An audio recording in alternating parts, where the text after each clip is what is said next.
എല്ലാവർക്കും ബെഹനാൻസ് യൂട്യൂബ് ചാനലിലേക്ക് കൂടി സ്വാഗതം. നമ്മൾ ഇന്ന് വന്നിരിക്കുന്നത് ഒരു കിടുക്കാച്ചി ആപ്ലിക്കേഷൻ പരിചയപ്പെടുത്തി തരാനാണ്. ഈ ഒരു ആപ്ലിക്കേഷൻ എന്ന് പറഞ്ഞാൽ ഞാൻ കണ്ടത് വെച്ചിട്ട് ഏറ്റവും ബെസ്റ്റ് ആപ്ലിക്കേഷനാണ്. അതായത് 65 കൂടുതൽ ഫെസിലിറ്റീസ് ഉള്ള ഇത് ഓൾ ടൂൾസ് എന്ന് പറയുന്നൊരു ആപ്ലിക്കേഷനാണ്. ഇത്രയും നല്ല ആപ്ലിക്കേഷൻ പ്ലേ സ്റ്റോറിൽ അവൈലബിൾ ഉണ്ടെന്ന് ഞാൻ അറിഞ്ഞിരുന്നില്ല. അപ്പോൾ ഇത്രയും നല്ല ആപ്ലിക്കേഷൻ നിങ്ങളുടെ മുമ്പിൽ ജസ്റ്റ് അതിൻ്റെ എല്ലാ ഫെസിലിറ്റീസ് നിങ്ങളെ ഒന്ന് പരിചയപ്പെടുത്തുകയാണ് ഇന്നത്തെ വീഡിയോ. അപ്പോൾ ഇന്നത്തെ വീഡിയോയിലേക്ക് കിടക്കുന്നതിന് മുമ്പ് ചാനൽ സബ്സ്ക്രൈബ് ചെയ്യുക, തൊട്ടടുത്ത ബെല്ലൈക്കൻ കൊണ്ട് എനേബിൾ ചെയ്യുക. അപ്പോൾ നമുക്ക് നേരെ വീഡിയോയിലേക്ക് പോകാം. ഇതാണ് ഞാൻ പറഞ്ഞ ഓൾ ടൂൾസ് ആപ്ലിക്കേഷൻ. അപ്പോൾ ഈ ആപ്ലിക്കേഷൻ ഞാൻ ഫസ്റ്റ് ഓപ്പൺ ആക്കി കാണിച്ചു തരാം. അതിന് മുമ്പ് ഞാൻ ജസ്റ്റ് പ്ലേ സ്റ്റോറിൽ പോയിട്ട് ഇതൊരു പ്ലേ സ്റ്റോറിലുള്ള ഒരു ആപ്ലിക്കേഷനാണ്. അപ്പം ഓൾ ടൂൾസ്, സോറി ഞാൻ ഇസഡാണ് അടിച്ചത്, എന്നാലും കുഴപ്പമില്ല, എൻ്റെ റിസൾട്ട് വരും. ഓക്കെ, അപ്പോൾ ഓൾ ടൂൾസ് ഇതാണ് ഫസ്റ്റ് വരുന്ന. ഓൾ ടൂൾസ് അടിച്ച് കഴിയുമ്പോൾ തന്നെ ഫസ്റ്റ് വരുന്ന ഈ ഒരു സിമ്പിളൊക്കെ കണ്ടല്ലോ. അപ്പോൾ അതാണ് ഞാൻ നേരത്തെ ഇൻസ്റ്റാൾ ചെയ്ത് വെച്ച ഒരു ആപ്ലിക്കേഷനാണ്. അപ്പോൾ അതിനായിട്ട് നമുക്കിപ്പം അത് ഞാൻ ജസ്റ്റ് ഒന്ന് ഓപ്പൺ ആക്കി കാണിച്ചു തരാം. അപ്പോൾ ഇങ്ങനെ ആയിരിക്കും ഓപ്പൺ ആയി കഴിയുമ്പോൾ ഇൻ്റർഫേസ്. 65 പരം ഫെസിലിറ്റീസ് ഉള്ള ഒരു ആപ്ലിക്കേഷനാണ് ഇതിൽ. അപ്പോൾ ഞാനിത് ഓരോന്നായിട്ട് ജസ്റ്റ് പെട്ടെന്ന് പറഞ്ഞു പോകാം. ഫസ്റ്റ് നമുക്ക് കാണാൻ പറ്റും ഫയൽ ട്രാൻസ്ഫർ എന്ന് വെച്ചാൽ ഈ ആപ്ലിക്കേഷൻ തന്നെ വേറൊരു ഫോണിൽ കയറ്റി സാധാരണ പോലെ തന്നെ. പിന്നെ മ്യൂസിക് ഗ്രൂപ്പ് എന്ന് പറഞ്ഞാൽ ഈ ആപ്ലിക്കേഷൻ തന്നെ കുറേ ഫോൺസിൽ ചെയ്ത് കഴിഞ്ഞാൽ നമുക്ക് മ്യൂസിക് ഒരുമിച്ച് കേൾക്കാം. പിന്നെ CCTV ഈ ആപ്ലിക്കേഷൻ തന്നെ വേറൊരു ഫോണിൽ കയറ്റി കഴിഞ്ഞാൽ നമുക്ക് അങ്ങനെ ചെയ്യാനായിട്ട് സാധിക്കും. പിന്നെ വോക്കി ടോക്കി, വൈഫൈ കോൾസ്, ഇതൊക്കെ നമ്മൾ സാധാരണ കണ്ടുപോലെ. പിന്നെ കോമ്പസ് ഒക്കെ നമ്മൾ സാധാരണ ഇപ്പോഴത്തെ മൊബൈൽസിലൊക്കെ ലേറ്റസ്റ്റ് മൊബൈൽസിലൊക്കെ അതിങ്ങനെ ഉള്ളതാണ്. പിന്നെ സ്പീഡോമീറ്റർ എന്താണെന്ന് വെച്ചാൽ നമ്മൾ ഓടുന്നതിൻ്റെയോ നമ്മൾ കാറിൽ പോവുകയാണെന്നുണ്ടെങ്കിൽ അതിൻ്റെ ആ സ്പീഡാണ് നമുക്ക് കാണാൻ പറ്റുന്നത്. ആൾട്ടിറ്റ്യൂഡൊക്കെ ഇതിനൊക്കെ ലൊക്കേഷൻ ആവശ്യമാണ്. ഞാനിപ്പോൾ ലൊക്കേഷൻ ഓൺ ആക്കിയിട്ടില്ല, അപ്പം നിങ്ങൾ ജസ്റ്റ് ഒന്ന് ലൊക്കേഷൻ ഓൺ ആക്കി വെച്ചിരിക്കുക. അപ്പം ജസ്റ്റ് ഒന്ന് ട്രൈ ചെയ്തോ. ഓക്കെ, അത് അടുത്തതാണ് നോട്ട് എന്ന് പറയുന്ന ഈ ഒരു സെക്ഷൻ എന്ന് പറയുന്നത്. അപ്പോൾ നോട്ടിൽ നമുക്ക് ഡയറി എഴുതുന്നത് പോലെ തന്നെ ടെക്സ്റ്റിൽ ഓരോന്നൊക്കെ ഇങ്ങനെ എഴുതി വെക്കാനായിട്ട്. ഇപ്പോൾ ഞാൻ ഹായ് എന്ന് എഴുതുകയാണ്. നമുക്കൊരു നോട്ടായിട്ട് ഉപയോഗിക്കും. പിന്നെ ഡൗൺലോഡ് ചെയ്യാനൊക്കെയുള്ള ഒരു ഓപ്ഷൻ ഇവർ തരുന്നുണ്ട്. പിന്നെ നോക്കുവാണെങ്കിൽ റിമൈൻഡേഴ്സ്, പെൻഡിലം ബോബ്, പിന്നെ സിഗ്നൽ സ്ട്രെങ്ത് എന്ന് പറയുന്ന ഒരു ഓപ്ഷനാണ് നമ്മുടെ നെറ്റ്വർക്ക് സ്ട്രെങ്ത്.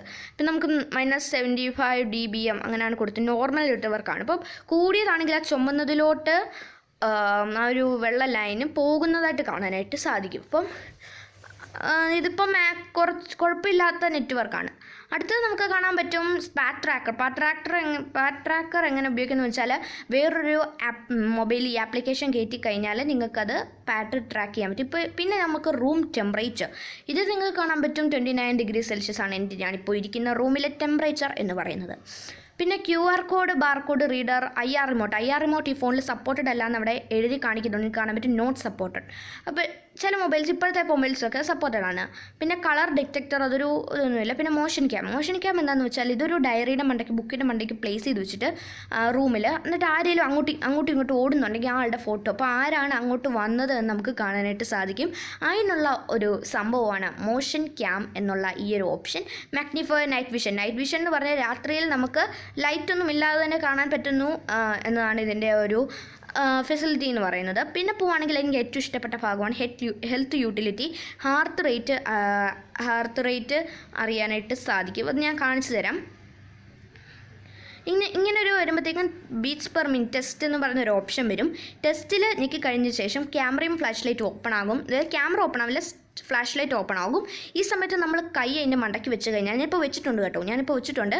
ഇപ്പം ഏതാനും കുറച്ച് നേരം കഴിയുമ്പോഴത്തേക്കും നമ്മുടെ ബീറ്റ്സ് പെർ മിനിറ്റ് കാണാനായിട്ട് സാധിക്കും. നമുക്ക് ജസ്റ്റ് വെയിറ്റ് ചെയ്യാം. ഞാനിവിടെ വെച്ചിട്ടുണ്ട് കേട്ടോ. പിന്നെ ഫ്ലാഷ് ലൈറ്റിൻ്റെ മണ്ടയ്ക്ക് നമ്മളിങ്ങനെ വെച്ച് കഴിയുമ്പോൾ നമ്മുടെ കൈ ചൂടാവുന്ന പൊള്ളൽ പോലെ തോന്നും. അത് നമ്മൾ ഒന്നും പേടിക്കാതെ, ആപ്പിൻ്റെ ഒന്നും അല്ല, സാധാരണ ഫ്ലാഷ് ലൈറ്റ് ഓൺ ആക്കിയാലും ഇതേ തന്നെ. ഇപ്പം നമുക്ക് കാണാൻ പറ്റിയ 87 ബീറ്റ്സ് പെർ മിനിറ്റ് വന്നിട്ടുണ്ട്, 87. അപ്പം ഇത് നല്ലൊരു ഇതാണ്, എനിക്ക് ഭയങ്കരമായിട്ട് ഇഷ്ടപ്പെട്ടു. ഇത് കൈ വെച്ചില്ലെങ്കിൽ ഇത് കാണിക്കുകയല്ല. അപ്പോൾ എനിക്കിത് ട്രൂ ആണെന്ന് തോന്നുന്നുണ്ട്. ഓക്കെ, അപ്പോൾ ഇത് സത്യമായിരിക്കണം. അപ്പം ഞാൻ പറഞ്ഞു വന്നത് ഫ്ലാഷ് ലൈറ്റ് എൻ്റെ മണ്ടയ്ക്ക് വിരൽ വെക്കുമ്പോൾ നമുക്ക് ചൂടായിട്ട് തോന്നും. പക്ഷെ അതൊന്നും പേടിക്കേണ്ട, അതല്ല. സാധാരണ ഫ്ലാഷ് ലൈറ്റ് ഓണാക്കി നോക്കിക്കോ, അതുപോലെ തന്നെ ഇരിക്കും. പിന്നെ സ്റ്റെപ്പ് എന്ന് പറയുന്ന ഇത് വരും, സ്റ്റെപ്സ്. അത് നമുക്ക് നടക്കുന്നതിൻ്റെ ആ ഒരു സ്റ്റെപ്സ്. പിന്നെ വൈബ്രോമീറ്റർ എന്ന് വെച്ചാൽ ഇപ്പോൾ ഫോൺ ഷേക്ക് ചെയ്ത് കാണിച്ചു തരാം. ഞാനിപ്പോൾ ഫോൺ ഷേക്ക് ചെയ്യുന്നുണ്ട് കേട്ടോ.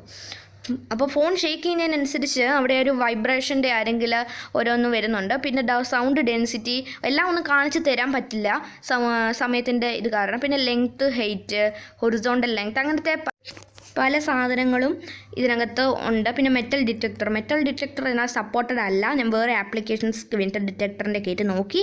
അതെന്താണെന്ന് വെച്ചാൽ നിങ്ങളുടെ ഫോൺസിന് മെറ്റൽ ഡിറ്റക്ടർ സപ്പോർട്ട് ആയിരിക്കും ഇപ്പോഴത്തെ ലേറ്റസ്റ്റ് ഫോൺസ് ആണെങ്കിൽ. അപ്പം അതിൻ്റെ അടിയിൽ ഒരു മെറ്റൽ കൊണ്ട് വെച്ചാൽ മെറ്റൽ ഡിറ്റക്റ്റ് ആവും. അല്ല മെറ്റൽ അല്ലാതെ എന്തെങ്കിലും തടിയോ വുഡോ എല്ലാം വെച്ചാൽ അങ്ങനെയൊന്നും വരത്തില്ല, അങ്ങനെയൊന്നും വരത്തില്ല. പിന്നെ വരുന്ന എഡിറ്റേഴ്സ് സ്ക്രീൻ റെക്കോർഡറിനകത്ത് തന്നെയുണ്ട്. Stop motion ആനിമേഷനുണ്ട്. പെയിൻറ്റ് നമ്മൾ ലാപ്ടോപ്പിൽ അല്ലെങ്കിൽ ലാപ്ടോപ്പിലൊക്കെ പെയിൻറ്റ് ചെയ്യുന്ന പോലെ തന്നെയുള്ളൊരു പെയിൻറ്റ്. ഓഡിയോബിലിറ്റി മൈക്ക് എന്ന് പറഞ്ഞാൽ അങ്ങനത്തെ ഒരു ഈ ആപ്ലിക്കേഷൻ തന്നെ വേറൊരു ഫോണിൽ കയറ്റുന്നൊരു സംഭവമാണ്. പിന്നെ ബില്ലിംഗ് സിസ്റ്റം എനിക്ക് ഏറ്റവും ഇഷ്ടപ്പെട്ട ഒരു ഫണ്ണി ആയിട്ടുള്ളൊരു സംഭവമാണ്. ഇതിനകത്ത് എനിക്ക് പറയാനായിട്ടുള്ളത് ഇതിൽ ബാർകോഡ് റീഡ് ചെയ്യാനുണ്ട്. പക്ഷേ നമ്മളിപ്പോൾ അത് ഞാൻ ജസ്റ്റ് നിങ്ങൾക്ക് കാണിച്ചു തരാം. ബാർകോഡിൻ്റെ അവിടെ ഒരു ചിഹ്നം കണ്ടോ? ആ ചിഹ്നത്തിൽ ഞെക്കി കഴിയുമ്പോൾ ഒരു ക്യാമറ ഇൻ്റർഫേസ് ആയിരിക്കും വരുന്നത്. ഞാൻ ഇപ്പോൾ കണ്ടോ, ഈ ഒരു ഇൻ്റർഫേസ് ആയിരിക്കും നിങ്ങൾക്ക് വരുന്നത്. ഇവിടെ കൊണ്ട് നമ്മൾ ഏതെങ്കിലും ഒരു പ്രൊഡക്റ്റ് കൊണ്ട് സ്കാൻ ചെയ്താൽ അതിൻ്റെ റിസൾട്ട് അല്ല വരുന്നത്. ഞാൻ കാണിച്ചു തരാം. ഇപ്പോൾ ഞാനൊരു പ്രൊഡക്റ്റ് എടുത്തിട്ടുണ്ട്.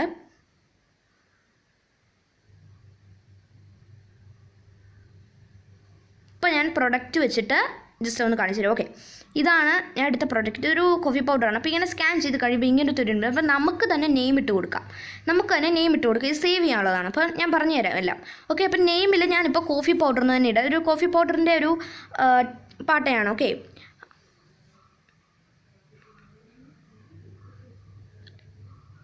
പ്രൈസ് എന്ന് പറയുമ്പോൾ അത് നമുക്ക് ഇഷ്ടമുള്ള ഒരു പ്രൈസ് നമുക്ക് ഇട്ട് കൊടുക്കാം. ഇപ്പം ഞാനിവിടെ പ്രൈസായിട്ട് ഇടുന്നത് 195. അങ്ങനെ നമുക്ക് ഇഷ്ടമുള്ളൊരു പ്രൈസ് ഇട്ട് കൊടുക്കാം, അല്ല അതിൻ്റെ തന്നെ പ്രൈസ് ഇട്ട് കൊടുക്കാം. ഇപ്പോൾ സേവ് ആയി കഴിഞ്ഞു. ഇനി നമ്മൾ ഒത്തിരി ഇങ്ങനെ സേവ് ഇടാൻ പറ്റും. ഒത്തിരി എന്ന് വെച്ചാൽ ഒത്തിരി സാധനങ്ങൾ ഇങ്ങനെ സേവ് ചെയ്ത് കഴിഞ്ഞാൽ ഇപ്പോൾ നമ്മൾ കളിക്കുന്ന പോലെ പിന്നെ നമ്മളെ ബാർകോഡിൽ ഇട്ടിട്ട് ബാർകോഡിൻ്റെ ആ ഒരു ചിഹ്നത്തേൽ ക്ലിക്ക് ചെയ്ത് കഴിഞ്ഞിട്ട് ഇതേ പ്രൊഡക്റ്റ് ഫ്ലാഷ് ലൈറ്റ് ഓൺ ആക്കി വേണം കേട്ടോ സ്കാൻ ചെയ്യുക, കാരണം ഫോക്കസ് ആവില്ല പെട്ടെന്ന്. ഓക്കെ, അപ്പോൾ ഞാൻ വെച്ചിട്ടുണ്ട്. ഇങ്ങനെ വെച്ച് കഴിയുമ്പോൾ നമ്മളടിച്ച പ്രൈസും അതിൻ്റെ പേരും വരും. Coffee powder 195. അപ്പോൾ ക്വാണ്ടിറ്റി കൂട്ടാം കുറയ്ക്കാം. അപ്പോൾ ഇതൊരു ബില്ലിംഗ് സിസ്റ്റം പോലെ തന്നെ ഇരിക്കും. കണ്ടോ, വേണേൽ നമുക്ക് അവിടുത്തെ വെച്ച് തന്നെ എഡിറ്റ് ചെയ്യാൻ പറ്റും. പിന്നെ നമുക്ക് പ്രൊഫൈൽ ഇടാൻ പറ്റും. പ്രൊഫൈൽ മീൻസ് ആ ഒരു ഫോട്ടോ ഇടാൻ പറ്റും കോഫി പൗഡറിൻ്റെ. അപ്പോൾ നമുക്കൊരു എന്തിനാണെന്ന് വെച്ചാൽ കളിക്കുന്നതിനാണോ അതോ സീരിയസ് ആയിട്ടുള്ള കാര്യത്തിനാണോ എന്ന് എനിക്കറിയില്ല. പിന്നെ നമുക്ക് വേണമെങ്കിൽ അടുത്ത രണ്ടാമത്തെ ഒന്നുകൂടെ സേവ് ചെയ്ത് ഞാൻ നിങ്ങൾക്ക് ജസ്റ്റ് ഒന്ന് കാണിച്ചു തരാം. ഞാനിപ്പോൾ രണ്ടാമത്തെ പ്രൊഡക്റ്റ് കയ്യിലെടുത്തിട്ടുണ്ട്. അതായത് ഹോർലിക്സിൻ്റെ ഒരു ഇതാണ്. അപ്പം ഹോർലിക്സിൻ്റെ ഇത് സേവ് ചെയ്യാത്തതാണ്. സേവ് ചെയ്ത് കഴിഞ്ഞാൽ നമ്മളിട്ട പ്രൈസ് വരും. ഇപ്പോൾ കണ്ടോ, ഒരു ക്യാമറയുടെ ഐക്കൺ അവിടെ ക്ലിക്ക് ചെയ്താൽ നമുക്കൊരു ഫോട്ടോ അപ്പം തന്നെ എടുക്കാൻ പറ്റും. അല്ലെങ്കിൽ അതിൻ്റെ മണ്ടയ്ക്കുള്ള ആരോ മാർക്ക് ഉണ്ടോ, ആരോ മാർക്കിൽ ക്ലിക്ക് ചെയ്താൽ നമുക്ക് ഗ്യാലറിയിൽ നിന്ന് ഫോട്ടോ എടുക്കാൻ പറ്റും. ഗ്യാലറിയിൽ ഒരു ഹോർലിക്സിൻ്റെ ഫോട്ടോ നമ്മൾ നല്ല വൃത്തിക്ക് എടുത്തിട്ടുണ്ടെങ്കിൽ അത് നമുക്ക് അപ്ലോഡ് ചെയ്തിടാൻ പറ്റും. അപ്പം ഞാൻ പ്രൈസൊക്കെ അടിച്ച് സേവ് ചെയ്ത് കഴിഞ്ഞാൽ പിന്നെ നമുക്ക് കളിക്കുന്ന ആ ഒരു സമയം ആകുമ്പോഴത്തേക്കും പിന്നെ നമ്മൾ അതിൽ ബാർകോഡിൻ്റെ ഇവിടെ ക്ലിക്ക് ചെയ്ത് നമ്മുടെ പ്രൊഡക്റ്റ് അല്ലെങ്കിൽ ആ ഒരു ഹോർലിക്സിൻ്റെയോ എന്തെങ്കിലും ഒരു പ്രൊഡക്റ്റ് ബിസ്ക്കറ്റൊക്കെ ആയിക്കോട്ടെ, അതിൻ്റെ പുറകിൽ ബാർകോഡ് ഉണ്ടല്ലോ. അപ്പോൾ ഇത് നമുക്ക് ജസ്റ്റ് ഒന്ന് സ്കാൻ ചെയ്യും, പെട്ടെന്ന് സ്കാൻ ആവും. ഫ്ലാഷ് ലൈറ്റ് ഓൺ ആക്കി അതിന് ശേഷം ക്വാണ്ടിറ്റി കൂട്ടാൻ കുറയ്ക്കാം. പ്രൊഫൈൽ ഇട്ടാൽ കുറച്ചുകൂടെ നല്ലതായിരിക്കും കാണാനായിട്ട്. അപ്പോൾ പിന്നെ ഇതിനകത്ത് കുറേ ഫെസിലിറ്റീസ് ഉണ്ട്. ഡൗൺലോഡ് ചെയ്യാൻ, ഷെയർ ചെയ്യാൻ, സേവ് ചെയ്യാൻ, ഇങ്ങനെ സാധനങ്ങളൊക്കെ നമുക്ക് ഉണ്ട്. പിന്നെ ഡൗൺലോഡ് ചെയ്യാനൊരു ഓപ്ഷൻ. ഇപ്പോൾ സേവ്ഡ് ഇൻ ഡൗൺലോഡ്സ്. അപ്പോൾ ഡൗൺലോഡ്സിൽ ഇത് സേവ് ആയിട്ടുണ്ടാവും. പിന്നെ നമുക്ക് ഇതിന് ടാക്സ് എത്ര പെർസെൻറ്റേജ് ടാക്സ് ആണ് ഇതിന്. ഇപ്പം 55% അല്ലെങ്കിൽ 58% ഇതിനകത്ത് ടാക്സ് ആണ് വന്നിരിക്കുന്നത് എന്നൊക്കെ നമുക്ക് എഴുതിയിടാനായിട്ട് സാധിക്കും. എനിക്ക് തോന്നുന്നത് ഫണ്ണി ആയിട്ടുള്ളതാണെന്നാണ്. എനിക്കറിയില്ല ഇതെന്തിനാണെന്നുള്ളതെന്ന്. പിന്നെ നമുക്ക് ആ 3 വര കണ്ടോ, നമ്മൾ ആ നീല കളറിലെ ഒരു ടോട്ടൽ 350യുടെ തൊട്ടടി കിടക്കുന്ന അവിടെ ക്ലിക്ക് ചെയ്ത് കഴിഞ്ഞാൽ നമ്മൾ നമ്മൾ ഇതാണ് സേവ് ചെയ്തിട്ട സാധനം കാണുന്നത് ഇതുപോലെ. ഞാനിപ്പോൾ ഇത് ബേറ്റി സീ ലിഫ്റ്റി potato biscuit coffee powder Horlicks ഞാൻ കോഫി പൗഡർ നിങ്ങളുടെ മുമ്പ് വെച്ചാണ്. അത് ഡിലീറ്റ് ചെയ്ത് കഴിഞ്ഞാൽ പിന്നെ ഒന്നുകൂടെ നമുക്ക് ബാക്കി വേറെ സേവ് ചെയ്യാൻ പറ്റും. ഓക്കെ, അപ്പോൾ അത് മനസ്സിലായെന്ന് വിചാരിക്കുന്നു. അപ്പോൾ നമുക്കിനി അടുത്തതിലേക്ക് പെട്ടെന്ന് തന്നെ കടക്കാം. ഇപ്പോൾ തന്നെ സമയം ഒത്തിരി ആയിട്ടുണ്ട്. ഇനി ഡേയ്സ് കൗണ്ടർ എന്ന് പറയുന്ന ഒരു ഇത് വന്നിട്ടുണ്ട്. ഡേയ്സ് കൗണ്ടർ നമുക്കൊരു ബർത്ത്ഡേ, ഇപ്പോൾ ഞാനൊരു ഉദാഹരണം പറയുകയാണ്. ടു കസ്റ്റം ഡേറ്റ് എന്നുള്ളതിൽ ക്ലിക്ക് ചെയ്ത് കഴിഞ്ഞ ശേഷം 21 ഞാൻ ചുമ്മാ ഒരു ഇപ്പം ആരുടെയും ബർത്ത്ഡേ 21 ആണ് വിചാരിക്കുക. അപ്പോൾ ഡിസംബർ 21 ആണ്. അപ്പോൾ ഇനിയും എത്ര ഇയർ ഉണ്ട്, എത്ര മന്ത് ഉണ്ട്, എത്ര ഡേയ്സ് ഉണ്ട്. ഇപ്പോൾ ഇവിടെ ഇന്നാണെങ്കിൽ ഇനി 6 ദിവസം കൂടെ ഉള്ളൂ. പിന്നെ അവർ മിനിറ്റ് സെക്കൻഡ്സ് ഉൾപ്പെടെ വരും. പക്ഷേ സെക്കൻഡ്സ് കറക്റ്റ് അല്ല, കാരണം ഞാനിപ്പോൾ ഇപ്പോൾ പറഞ്ഞു നോക്കിയ സമയത്ത് തന്നെ 400 കുറഞ്ഞിട്ടുണ്ടാവും. അപ്പം സെക്കൻഡ്സ് കുറയും. പക്ഷെ അത് നമുക്കത് മനസ്സിലാവില്ല. ഇപ്പോൾ തന്നെ കണ്ടോ മാറ്റുമ്പോൾ അതിൻ്റെ സെക്കൻഡ്സ് മാറുന്നുണ്ട്. അപ്പോൾ ഇത് അവേഴ്സൊക്കെ കറക്റ്റാണ്, സെക്കൻഡ്സ് മാത്രം അതിൻ്റെ ആ ഒരു പ്രോബ്ലം വരുന്നുണ്ട്. വേറെ ഇതിലേക്ക് നമുക്ക് പെട്ടെന്ന് തന്നെ കിടക്കാം. ഇനി വേറെ ഒന്നും പറയാനില്ല. നമ്പർ കൗണ്ടർ അത് സാധാരണ കാൽക്കുലേറ്റർ പോലെ തന്നെയാണ്, കണ്ടില്ലേ? പക്ഷെ ഒരു ഇച്ചിരൂടെ സ്റ്റൈലിഷ് ആയിട്ടുണ്ട്. പിന്നെ ബാർകോഡ് ജനറേറ്റ് ചെയ്യാനായിട്ടുള്ളൊരു ഓപ്ഷൻ ഉണ്ട്. അപ്പം നമുക്കിഷ്ടമുള്ള നമ്മുടെ ബാർകോഡ് ഉണ്ടാക്കാനായിട്ട് സാധിക്കും. അപ്പോൾ ഇതാണ് ഇന്നത്തെ വീഡിയോ എല്ലാവർക്കും ഇഷ്ടപ്പെട്ടെന്ന് വിചാരിക്കുന്നു. ഇഷ്ടപ്പെട്ടാൽ ലൈക്ക് ചെയ്യുക, ഷെയർ ചെയ്യുക, സബ്സ്ക്രൈബ് ചെയ്യുക, തൊട്ടുള്ള ബെല്ലൈക്കൺ കൂടി എനേബിൾ ചെയ്യുക. അപ്പോൾ അടുത്തൊരു നല്ലൊരു വീഡിയോ ആയിട്ട് കാണുമ്പോൾ താങ്ക് യു.